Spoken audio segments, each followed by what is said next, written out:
The Tom Woods Show, episode 1883. Prepare to set fire to the index card of allowable opinion.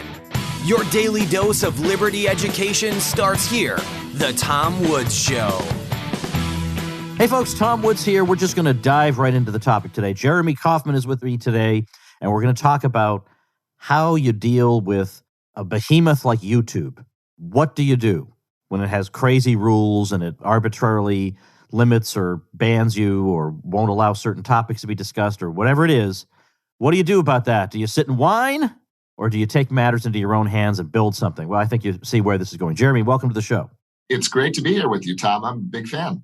All right, look, I try to make contributions, right? I make my own contributions. I've done different things in the homeschool world, whatever. I've produced content that I hope will help people. But other times, well, frankly, I just complain. I mean, like a lot of people. Sometimes I just complain because I can't solve all problems. I can do some things. I can't solve all problems.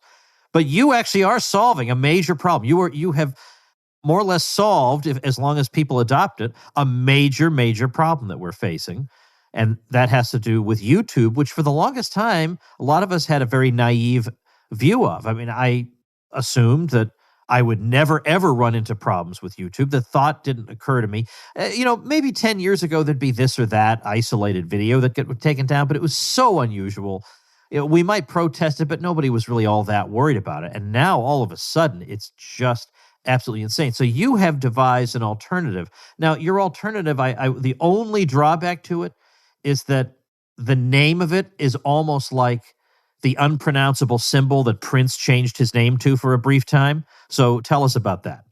Well, the alternative to YouTube, or what we think is the successor to YouTube, is called Odysee, Odysee. So the name that you probably don't like is the name Library, which is this open source blockchain-based protocol that Odysee is built on top of. Now that gets nerdy, and I can get as nerdy as you like. But I think the number one thing to know is that Odysee is a very, very easy to use YouTube-like website, has none of the bad policies. You'll find all those videos, all those creators. You're like, I wonder what happened to that guy. They're on there. I love that, by the way. Yeah. I wonder what happened to that guy. The answer is they're over here. Exactly. And so you'll find it all. And part of the reason we like to say we're the successor, not an alternative, is these alternative websites, they're echo chambers. They're only collecting the types of content that's getting in trouble. On Odysee, it is a really wide spectrum of stuff. You can find the Tom Woods COVID videos that YouTube has taken down. And I think that's very offensive. So I don't think that's fringy stuff. That's mainstream science, what you're arguing as far as I'm concerned. So I'm not trying to insinuate that what you're doing is... Yeah, no, I hear you. Yeah, but I love it. I'm a consumer of it. But it's not just this kind of content that's getting in trouble. It's all kinds of things. It's just less of that corporate cable style, which is all that YouTube promotes anymore. How long has it been in existence? So Odysee only launched in the end of September or October last year. It's already grown to more than 20 million people using it every month. Wow, that's tremendous. That is tremendous. So odysee.com. Yeah. And people go there and it's just as user-friendly as YouTube. Exactly. With less of the spying, the exploitation, all that's, kind of gone away. And this is where what we've done is really different. So it's all built on top of this open blockchain-based technology called LBRY. I'm the CEO of that company as well. And this is part of why this project is really succeeding. It's not just a clone. It's actually something that's genuinely different that gives us a lot more control than we had before. We like to say that Library does to publishing what Bitcoin does to money. So how do you cope with the problems that a lot of alternatives, and again, I know you don't use the word alternative, but just for the sake of argument, have to deal with, which is, okay, we're going to start our own X, Y, or Z. But then the problem is, I don't like the expression cancel culture, but you know what I mean by it. It's gotten so extensive that then your payment processor will get taken away, or PayPal won't let you use it, or whatever. So you might be able to do some good, but then they just cut you off at the knees in other ways. How do you avoid that? Yeah, well, I will dispute the premise just a little bit in the sense that I think that Odysee is not at risk of these things. It's in all of the app stores. It has, a lot of very mainstream content, and it's not really doing the kinds of things that I think are raising some of these issues, right? But that said, the entire system is decentralized, and the entire system uses cryptocurrency as the fundamental rails. So this ability to disrupt it through financial controls, which I would agree, you can look at like Operation Choke Point under Obama and just general pressure on the financial system. It has become the largest point of control. It's the most powerful tool for squashing dissent or the kinds of activities that 3 and 4 letter agencies might not like. But in our case, this is the most resilient way to do it possible, right? So I think we are way ahead of the curve here in terms of resiliency to these kinds of things. How about this? I get that we're very much against anything that interferes with the open exchange of ideas, and I that's what I want. But you could imagine that there would be some kinds of content that even we would say on our platform, you can't do that. So somebody tortures a child and films it. Maybe we don't want that on our platform. So how do you handle that? It's not a free-for-all, in other words. So what is it? That's right. And Odysee wouldn't allow that. And that's where this gets nuanced. But this distinction between Odysee, which is a platform, which is a website, versus LBRY as an open technology and a decentralized network is very important. We don't expect there to be a point of control for our email servers. There's no CEO of email that can reach into everyone's email inbox and delete something. We'd find that idea horrifying if that existed. Similarly, that's why we find Bitcoin appealing, right? There's no ability, if I have the keys locally on my computer, there's no ability for someone to reach into my pocket and take my money out of it. That doesn't mean that people have to provide services. People don't have to take your Bitcoin. People don't have to facilitate Bitcoin exchanges on behalf of you specifically. It just means that it can't be taken away from you. And so that's what LBRY as a technology enables. It enables this option of local control. Our mission as a company is not to put edgy or disgusting or offensive kinds of things in front of people's faces. I mean, as far as I'm concerned, we failed if that's what's happening, and it's not what's happening. So it's important to differentiate between, we can have user experiences and applications that are curated or where certain types of things aren't allowed, but then we can build it on top of this technology that says, suppose that Odysee does become evil. Well, when YouTube became evil, you're trapped. You have to start over again from nothing. If Odysee becomes evil, you walk away with your cryptocurrency wallet, you walk away with your followers, you walk away with all your money, you walk away with all of your content, and it's like switching email providers rather than starting over from scratch. And one of those things is a lot easier than the other. And so LBRY is this open technology that it's not one place, it's not one thing, it's an interactive network. And there's this facility to interact with it in different ways. That gets kind of nerdy and complex. I don't know if that made sense, but that's an attempt to explain it. Where does your revenue come from? So as a company, we have made money from selling a cryptocurrency token that we created, but we also make money off of Odysee.com and have the ability to make money off of Odysee.com the same way that the other websites would. So by taking a cut of financial transactions or through advertising would be two of the ways that Odysee can make money. Now this, I think I already know the answer.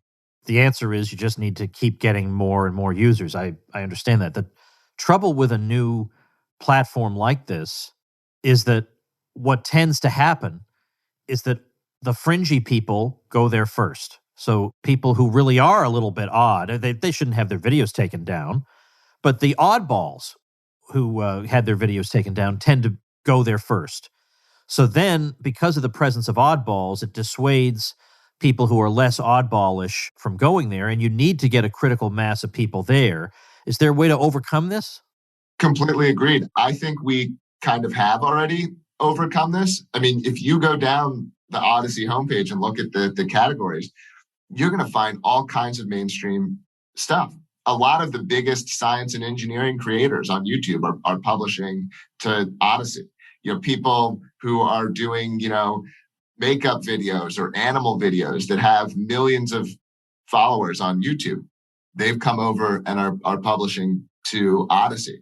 So like the problems with YouTube, while the censorship is one problem, there's tons of problems. They change the monetization rules all of the time. They take 50% of every exchange. They are doing all kinds of crazy stuff around the hoops that you have to jump through, AI making mistakes.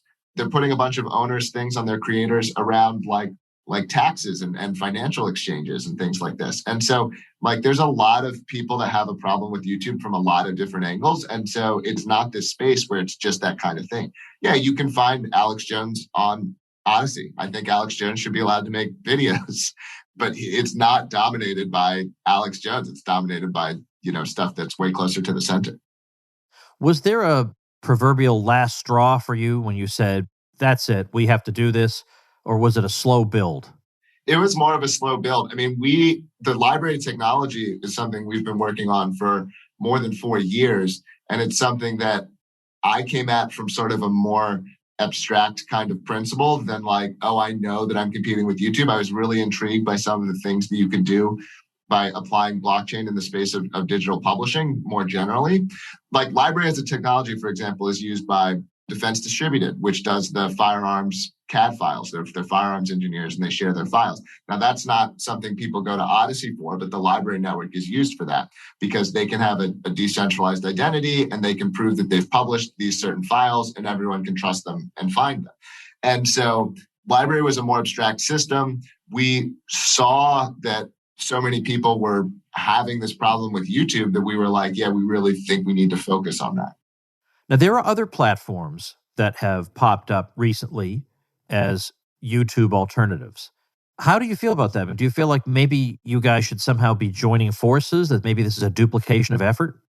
Well, I think the competition does make us stronger, although I'm never opposed to trying to find allies either. I do think that big tech is the real enemy, not Rumble or whatever. I mean, I do think that part of me sort of regards them as alternatives and us as a successor because they're just trying to copy the status quo. They're not doing anything genuinely different. And so they do end up collecting, basically just this slice of the political sphere that is specifically being targeted by YouTube as not being allowed. And that's all they end up being. And I think they end up being way more prone to the kinds of problems that you're introducing, which are very real about how they become these kinds of like echo chambery type places, because of what we're doing. You'll find plenty of communists and socialists and like you'll find the whole spectrum of political opinion on Odysee.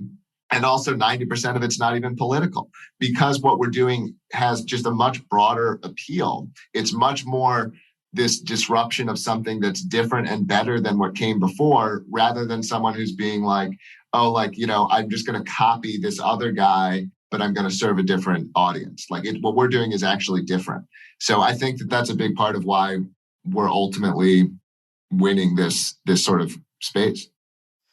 So far, what would you describe as the biggest problem or challenge you've faced? Was it a tech challenge or has it been dealing with the public or what? Building a compelling product is a huge challenge. Like it takes a lot of iteration and it's something that I'm looking at constantly, which is like, how much are people enjoying this? Do they like it? Do they come back to it? But honestly, the biggest challenge that I haven't been, we've solved that problem. The biggest challenge that I'm probably facing right now is the federal government, which wants to make it very hard for Americans to do the kind of work that we're doing. Now, I know with a platform like this, again, the key is you need to get a certain critical mass. Nobody knows the exact number, but of people going there for it to have enough momentum to carry itself forward. But I can't imagine what it would have been like to launch something like that and just wait for the very first person who was other than yourself to show up and put a video there. I mean, I would have been nervous that maybe this just isn't going to fly. So what did happen? Well, so Odysee started with the catalog of content that was available on the decentralized library network. So when library launched more than 4 years ago, we're actually coming up on the 5th year anniversary of the launch of the library network. When the library network launched, there wasn't even a graphical UI. So you could only publish to it via the command line. It started as like a small group of nerds exploring how we could use blockchain to do this new kind of publishing method. And so it's something that started much smaller and kind of was built, you build it brick by brick. So the first things the first couple of hundred publishes were just like, some nerds kind of messing around, and we grew from there. And a lot of it grew like very organically, people talking about it, spreading it, who were excited about it. There are a couple of moments where there were viral moments where we would get a big spike in traffic, but it's something that kind of took on a life of its own from a fairly early stage. That's kind of incredible. I mean, that's really, really impressive and amazing to me that you're able to do this and get this much traffic generated over there. Why don't you say something about old Woods here with regard to this? Well, people should absolutely be watching this on Odysee. I should have said this right at the beginning of the show, but if you are on YouTube right now, or if you're somewhere else, go to odysee.com, type in Tom Woods TV, smash that follow button, I think is what the kids say, and follow Tom over there. Tom's videos are never going to disappear. Your content's not going to be used to spy on you. You can earn cryptocurrency. You can also create your own identity and have an identity that you actually own. So rather than creating these identities that can be taken away on a whim by Twitter or by Facebook or whatever, when you create an identity on the library network, you own that identity. That's part of what's so cool about this system and what's so appealing to it. And this is how we win, is by people coming over, by people beginning to use it, and by people continuing to spread, what's been built here. Hey, folks, I want to say a quick word on behalf of maybe the most important sponsor I've ever had, and that's BetterHelp. A lot of you out there are struggling with depression, anxiety, stress, relationships, dealing with family conflicts, and you look on social media and it looks like everybody else has a perfect life and you're the outlier. Well, I'm telling you, you are not alone, and help is available. BetterHelp will assess your needs and match you with your own licensed professional therapist. You connect in a safe and private online environment. It's convenient, professional, and affordable. You can start communicating in under 24 hours. This is not self-help, it's professional counseling. You get timely and thoughtful responses to messages you can send anytime, plus you can schedule weekly video or phone sessions. The testimonials are out of this world, and in fact, so many people have been using BetterHelp that they're recruiting additional counselors in all 50 states. I want you to start living a happier life today. As a listener, you'll get 10% off your first month by visiting betterhelp.com/woods. Join over 1 million people taking charge of their mental health. Again, that's BetterHelp, HELP.com/woods. Can we take just a few minutes for you to explain what possible reason, given the apparently benign nature of what you're doing, that the SEC might be unhappy with you? Yes. So the SEC would like a bunch of money from my company, and they'd like to make it harder for cryptocurrency generally to be transacted. We're facing a civil challenge from the SEC. I want to be clear, that challenge does not threaten the network, doesn't threaten anyone's cryptocurrency, doesn't threaten the content. This is a thing that does have a life of its own, even without my company. Now, there's a variety of explanations as to why the SEC is doing what they're doing. I'm not sure myself. There's no alleged victim, right? So no one has complained to the SEC and said we've done something wrong. The SEC's opinion is basically that any cryptocurrency that's actively developed is a security if the company that's developing it also sells some of it. And that's what my company did. So they're saying that years after the network launched, because we had some of the cryptocurrency and we sold it, that was a security, it was an investment contract, that the other person had a bunch of expectations and promises when we said, here's $5 worth of LBC and you can use it on this decentralized network. I think it's a really ridiculous case. It's a ridiculous case to everyone I've talked to about it. If you're a libertarian, it's an especially offensive case because whose rights are being violated, who's the victim. But I think the government is, the government's either threatened by cryptocurrency or it's like, regulators are going to regulate. You've got some guy who's told by his boss to go produce enforcements, and you've got a company like mine that's super transparent. We publish everything that we do. And so if the SEC's stance is every cryptocurrency that's developed is a security, we're like shooting fish in a barrel because we're so public and transparent with everything that we do. Because it's like their evidence is like spreadsheets that we publish that they downloaded from our website. So it hasn't been fun to deal with. I'll say that. But I do ultimately think that we're going to win and that cryptocurrency is going to win. Okay, fair enough. I mean, I felt like I had to at least ask you about that. So I'm sure this is something you think about all the time. So you know all different angles of this. What are some other things that we listeners should know about Odyssey or what you're up to or what the benefits are, anything like that that I'm not hitting on? I mean, I think we've hit on a lot of it. It's really about, to me, I know that a lot of people like cryptocurrency for investment purposes, and kudos for you if you're doing well in that regard. I think blockchain is valuable because it's a technology that's empowering. It allows us to take back control over our lives and the way that we do things instead of ceding it to people that either don't have our best interests at heart or exploiting us or actively dislike us in some cases. And I'm so excited about that idea. It gives me such hope for the future.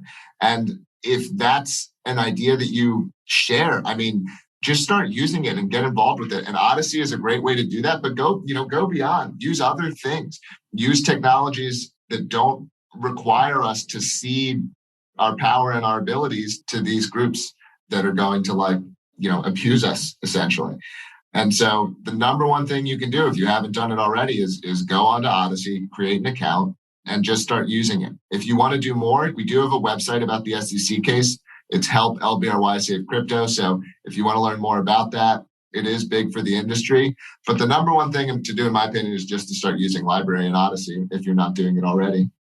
Well, I'm going to link to both of the links you just mentioned at tomwoods.com/1883. But I want you to say something about the ease with which somebody can take an existing YouTube channel.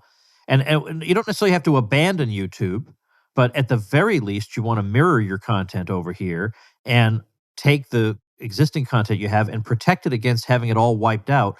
The thing is, it sounds like that would be a huge job. And yeah, in principle, I'd like to do that, but I just don't have the energy. It sounds exhausting just talking about it. But it turns out it's not an exhausting process at all.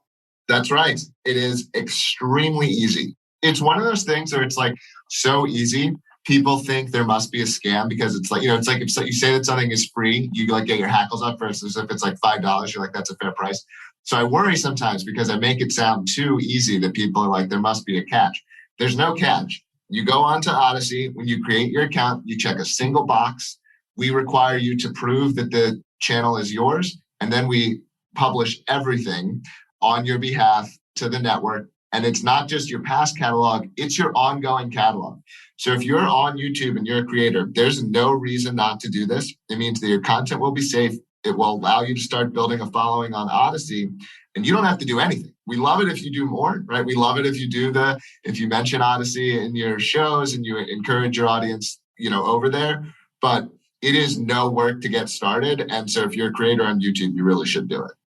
Yeah. Because think of what would have been involved just a few years ago in backing up your entire YouTube content. If you're somebody like me who has a lot of material on there, it would just, I suppose you could have downloaded each video. Like, I mean, maybe you still had it on your hard drive, but if you're like me, you've gone through 3 computers since you started this thing. So you wouldn't even know where those files were. So it would be a very long, laborious process to get the stuff back. You don't have to do that. You don't have to worry about that. Thanks to this. So that's why I'm doing it.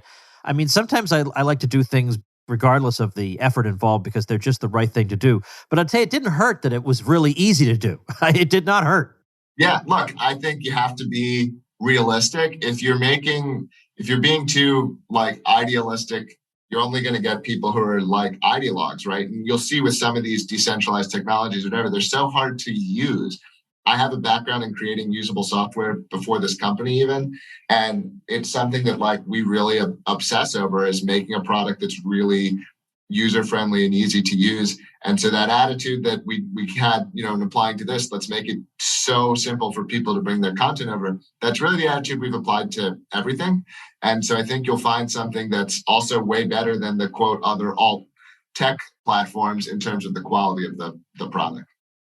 All right. Well, people should check it out for themselves and start watching videos on there, sharing videos from there, getting people accustomed to watching videos there, and just making people familiar with it.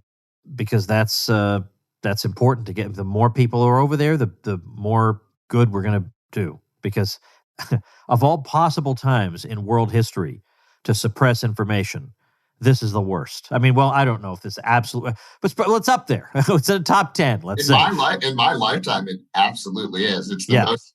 I'm in my, I guess, late 30s, and like it's the most disturbing stuff that I've ever seen. Yeah, yeah, and it's not even. I'm sure there are some people who are saying things like cow's urine can cure the virus and whatever, but it's not really mostly that.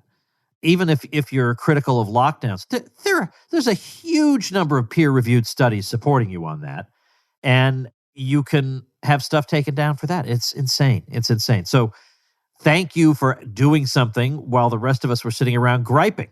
We needed somebody to actually do something, and you did it. So, Jeremy, thanks for your time. Thank you very much. It was great to be here with you.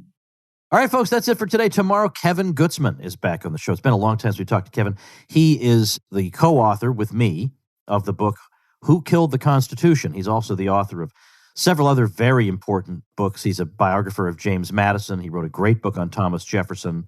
He wrote The Politically Incorrect Guide to the Constitution, which is a fantastic book, so we'll be talking to him tomorrow. So tune in for that. I'll see you then. Become a smarter libertarian in just 30 minutes a day. Visit TomWoods.com to subscribe to the show for free, and we'll see you next time. Like the sound of The Tom Woods Show? My audio production is provided by Podsworth Media. Check them out at podsworth.com.